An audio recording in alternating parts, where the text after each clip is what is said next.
ఉత్తరప్రదేశ్ సోనభద్ర జిల్లాలో భారీ విషాదం చోటు చేసుకుంది.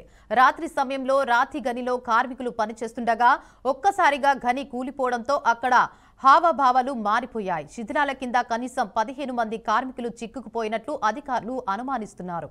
ప్రమాదంలో ఒక కార్మికుడు తీవ్ర గాయాలతో మృతి చెందినట్లు సమాచారం. ఇక ఈ ఘటన భిల్లీ మార్కుండి మైనింగ్ ప్రాంతంలోని ఓబ్రా పోలీస్ స్టేషన్ పరిధిలో జరిగింది.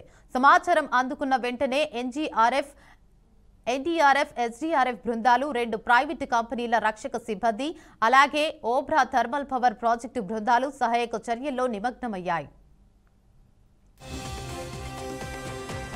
ఇక ప్రమాద స్థలానికి అదనపు యంత్రాల్ని పంపిస్తున్నట్లు జిల్లా కలెక్టర్ బద్రీనాథ్ సింగ్ తెలిపారు. సంఘటన సమయంలో సైట్లో సుమారు 15 మంది పనిచేస్తున్నారని మంత్రులు తెలిపారు.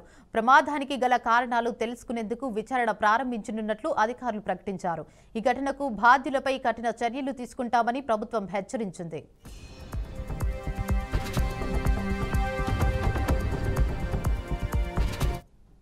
కార్మికుడు చిన్ను యాదవ్ తెలిపిన వివరాల ప్రకారం అతని 2 సోదరులు సంతోష్ యాదవ్, ఇంద్రజిత్ యాదవ్ కూడా శిథిలాల కింద చిక్కుకుని ఉండవచ్చని వెల్లడించారు.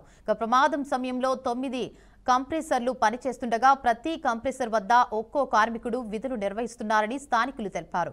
శిథిలాల కింద చిక్కుకున్న వారి సంఖ్య మరింత పెరిగే అవకాశం ఉండటంతో రాత్రి నుంచి ఘటనా స్థలంలో రక్షణ చర్యలు కొనసాగుతున్నాయని అధికారులు వెల్లడించారు.